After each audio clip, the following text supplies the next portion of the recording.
তোমরা যদি মাত্র 7 দিনের মধ্যে পুরো সিলেবাস কমপ্লিট করতে চাও তাহলে এই 3টি পদ্ধতি অবশ্যই ফলো করো। যিশু মোটিভেশনাল চ্যানেলে তোমাদের সবাইকে স্বাগত। মাত্র 7 দিনের মধ্যে পুরো সিলেবাস শেষ করতে চাইলে প্রথমেই পুরো সিলেবাসকে ছোট ছোট অংশে ভাগ করে নাও। প্রতিদিন কোন কোন অধ্যায় পড়বে তা আগে থেকেই ঠিক করে রাখো। পড়ার সময় যতটা সম্ভব মনোযোগ ধরে রাখো এবং দিনের বেশিরভাগ সময় পড়াশোনা নিয়ে ব্যস্ত থাকো।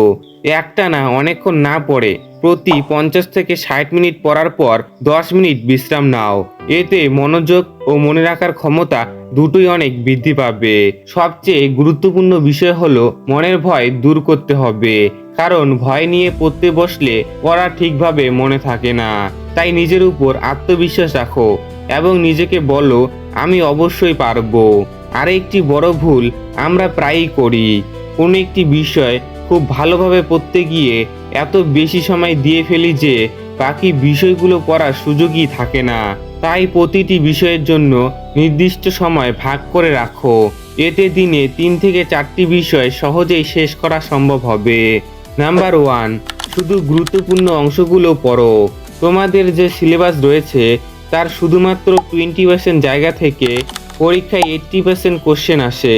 তাই প্রতিটি চ্যাপ্টার থেকে শুধু ইম্পর্টেন্ট কোশ্চেনগুলো মুখস্থ করো। তবে আমরা যেটা ভুল করি, আমাদের যে পড়াগুলো সহজ লাগে আমরা শুধু সেগুলোই পড়তে থাকি, কিন্তু ইম্পর্টেন্ট কোশ্চেনগুলো সবসময় সহজ হয় না। তাই যতই কঠিন হোক না কেন সবার আগে ইম্পর্টেন্ট কোশ্চেনগুলো মুখস্থ করো। এবার প্রশ্ন হলো আমরা কিভাবে চিনব যে কোন কোশ্চেনগুলো সবচেয়ে বেশি ইম্পর্টেন্ট? দেখো, এর দুটি উপায় রয়েছে। প্রথম উপায়, গত 5 থেকে 10 বছরের প্রশ্নপত্র সমাধান করো। দেখবে কিছু প্রশ্ন বারবার এসেছে, সেগুলোই সবচেয়ে বেশি ইম্পর্টেন্ট, সেগুলো বইয়ে মার্ক করে রাখো।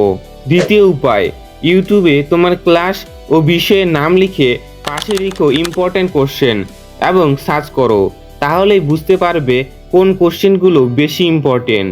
এছাড়া শিক্ষকদের কাছ থেকেও সাজেশন নিতে পারো। নাম্বার 2, কেন পড়ছো সেটা মনে রাখো। যখন পড়তে ইচ্ছে করবে না তখন নিজেকে মনে করিয়ে দাও কেন পড়াশোনা করছো।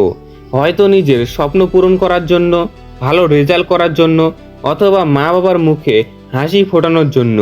এই লক্ষ্যটাই তোমাকে শেষ পর্যন্ত পড়তে অনুপ্রাণিত করবে।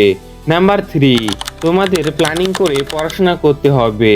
তাই কখন কি পড়বে তা আগের দিন রাতেই ঠিক করে রাখো, তাহলে পরদিন ঘুম থেকে উঠে সেই অনুযায়ী পড়াশোনা করতে পারবে। এতে সময় নষ্ট কম হবে। তাছাড়া পরিকল্পনা না থাকলে দেখা যায় সারাদিন ধরে একটি প্রশ্ন নিয়েই বসে আছো, অথচ অন্য বিষয়গুলো পড়াই হলো না। এই 7 দিনের মধ্যে প্রথম 5 দিন শুধু গুরুত্বপূর্ণ টপিক ও প্রশ্নগুলো মুখস্থ করো, আর শেষের 2 দিন শুধু রিভিশন ও প্রশ্নের প্র্যাকটিস করো। মনে রেখো, শুধু মুখস্থ করলেই হবে না, নিয়মিত রিভিশনও করতে হবে, কারণ রিভিশনই পড়াকে দীর্ঘদিন মনে রাখতে সাহায্য করে। এই 3টি পদ্ধতি আন্তরিকভাবে অনুসরণ করলে মাত্র 7 দিনের মধ্যেও অনেকটা সিলেবাস শেষ করা সম্ভব হবে।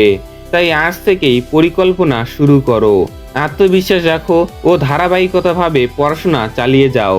সফলতা অবশ্যই আসবে। তুমি যদি খুব দ্রুত পড়া মুখস্থ করতে চাও তাহলে এই ভিডিওটা দেখো, এবং পড়া মনে রাখতে চাইলে এই ভিডিওটা দেখো, লিংক ডেসক্রিপশনে দেওয়া আছে।